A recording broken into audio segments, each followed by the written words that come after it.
Masih di sore pemirsa, Polda Jawa Timur telah melakukan olah TKP di Gedung Negara Graha di Surabaya terkait dengan pelaporan dugaan pelanggaran protokol kesehatan pesta ulang tahun Gubernur Jawa Timur. Satu orang saksi pelapor telah dimintai keterangan.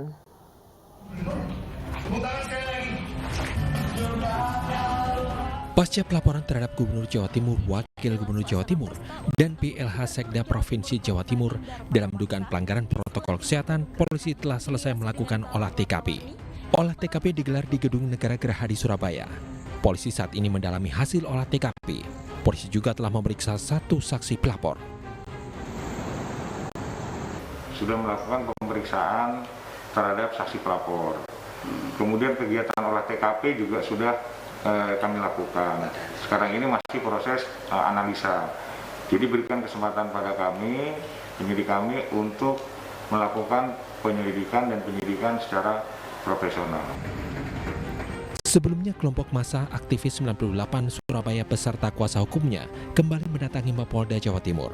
Para pelapor menyerahkan barang bukti tambahan terkait dugaan pelanggaran protokol kesehatan pada pesta ulang tahun Gubernur Jawa Timur Hovifah Indar Parawansa pada tanggal 19 Mei 2021 lalu. PLH Sekda Provinsi Jawa Timur sudah melakukan klarifikasi bahwa kegiatan tersebut sudah memenuhi standar protokol kesehatan dan hanya dihadiri oleh 50 orang. Dari Surabaya, Jawa Timur, Rahmat Ilyasan, iNews melaporkan.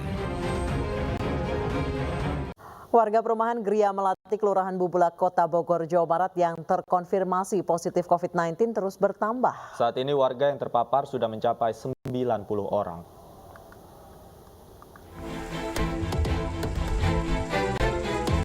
Satuan Tugas COVID-19 Kota Bogor terus memantau perkembangan kesehatan warga perumahan Gria Melati, Bogor, Jawa Barat.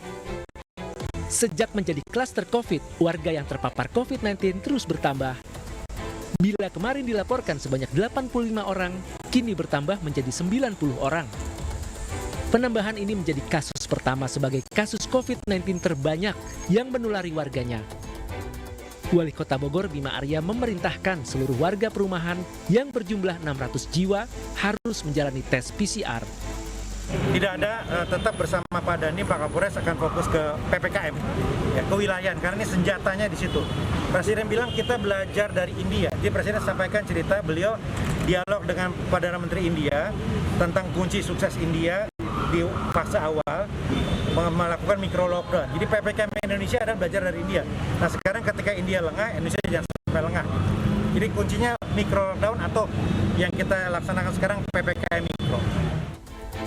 Satgas Covid Kota Bogor telah membatasi kegiatan masyarakat skala mikro di perumahan Gria Melati serta memasok kebutuhan warga dengan mendirikan dapur umum. Petugas juga menyemprot lingkungan setempat dengan cairan disinfektan. Sementara warga yang terkonfirmasi positif COVID-19 sudah diisolasi di Gedung Badan Pengawasan dan Pemeriksaan Keuangan BPKP Ciawi Bogor, Jawa Barat.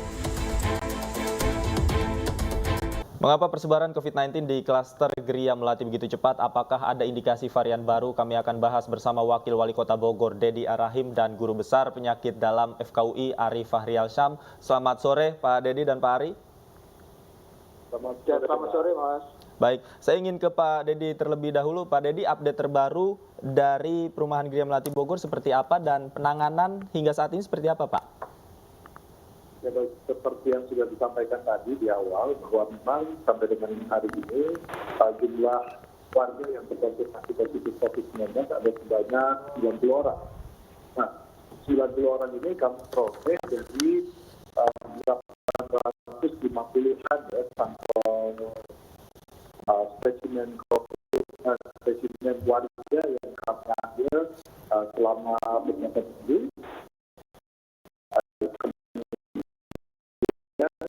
Tadi bermulai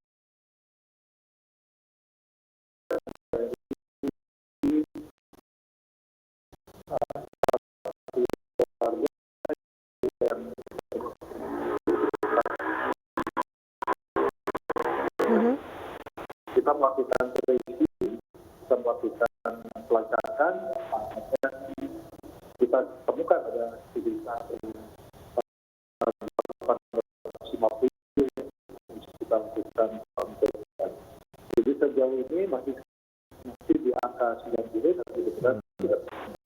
Baik. Tapi kami masih penasaran ya, ini seperti jenis virus apa namanya strainnya mana, karena begitu cepat dan masif menyebar di wilayah Baik, Gria Melati. mungkin dari Dinas Kesehatan Bogor sendiri, apakah ada rencana untuk meneliti lebih lanjut apakah benar ini adalah COVID varian baru, Pak? Ya. Pak Wali Kota dengan berbicara langsung dengan kesehatan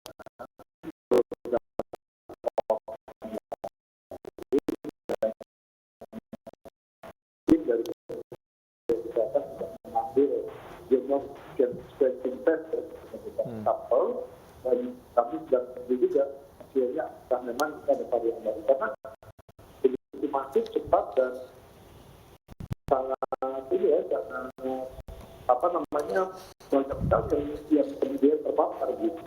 Padahal ini kompleks, bukan kompleks yang sangat padat. Artinya ada kompleks perubahan atas, artinya sebetulnya dari segi jarak, kemudian kondisi lapangan, juga memadai.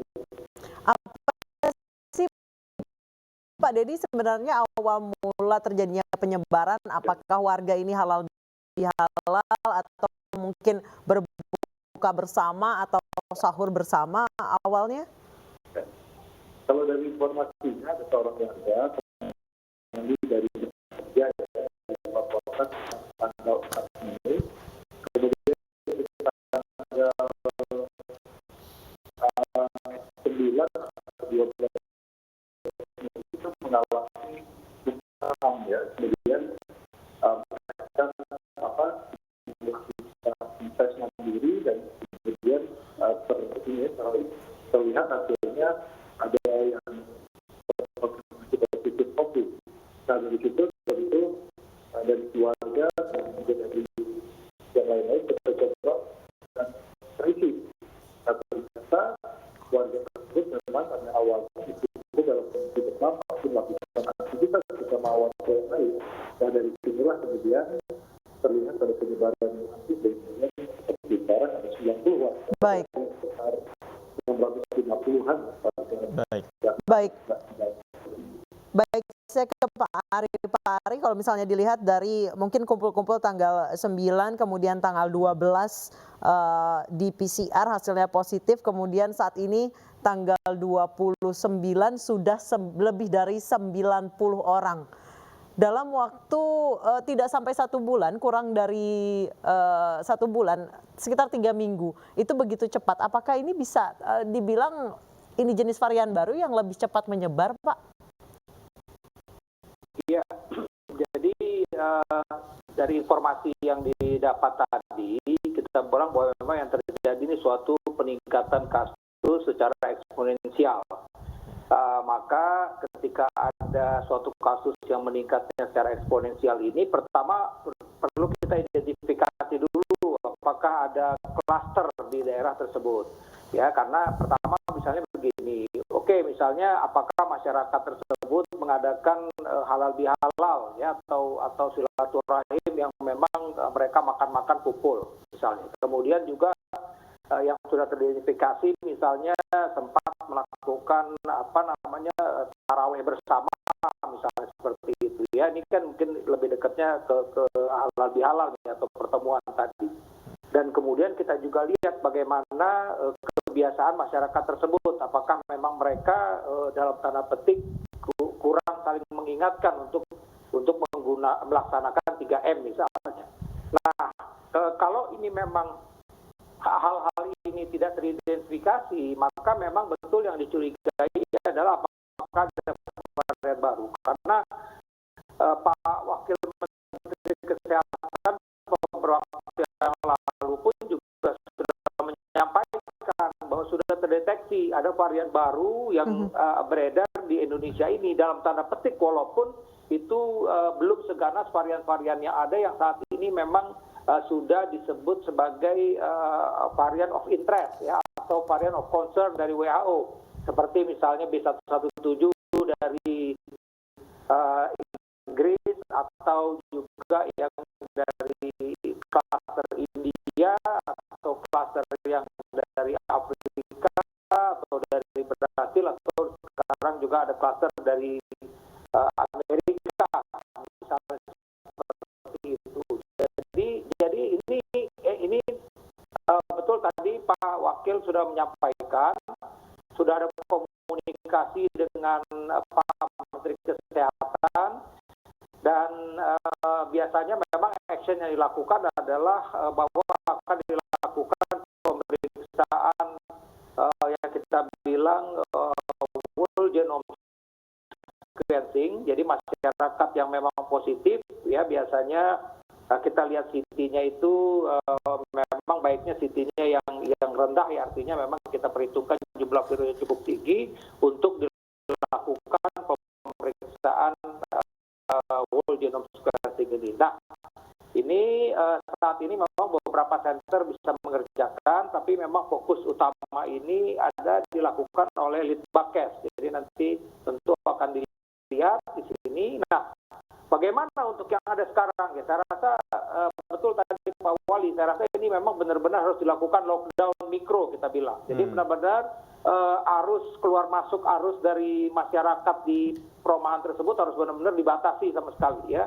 Dan tentu harus dilakukan isolasi mandiri untuk semua yang ada di situ dalam 2 minggu ke depan, dan harus diantisipasi untuk kasus-kasus baru tersebut. Tadi oke lah dilakukan PCR ya. Kalau memang sanggup dilakukan semua warga dilakukan PCR itu tentu baik sekali. Tapi di satu sisi yang terpenting adalah mencegah orang untuk tidak keluar dulu di daerah tersebut begitu loh. Ini kan yang harus terjadi nih. Awalnya kan kalau kita lihat lagi bagaimana terjadi di Wuhan ialah ketika memang ditetapkan bahwa sumbernya itu Wuhan, itu setengah penduduk Wuhan itu udah keluar kemana-mana gitu, termasuk Indonesia. Itu kan yang tidak boleh terjadi gitu. Jadi kalau ini apapun nanti akhirnya assessment ini suatu varian baru, kita sudah melakukan isolasi pada warga daerah tersebut sehingga tidak menyebar ke tempat lain. Baik, saya ingin kembali ke Pak Dedi. Pak Dedi, apakah penerapan lockdown mikro ini sudah berjalan? Kemudian bagaimana dengan aktivitas warga sehari-harinya, support dari Kota Bogor seperti apa? Ya, sebetulnya di awal minggu kejadian pertama ya, kami sudah lakukan pengetatan termasuk juga penerapan PPKM Mikro. Artinya hampir semua warga tidak boleh keluar. Nah, konsekuensinya adalah pemerintah Kota Bogor harus menyiapkan seluruh keperluan warga, logistiknya. Kami siapkan dapur umum, kemudian juga kami siapkan paket-paket sembako. Tetapi di luar itu pun tentu yang harus diperhatikan adalah limbah dari keluarga yang memang terpapar karena jumlahnya sangat masif. Nah, lambat laun kami berpikir rasanya lebih efektif kalau kita evakuasi seluruhnya ke pusat isolasi COVID-19 Kota Bogor yang ada di BPKP Ciawi.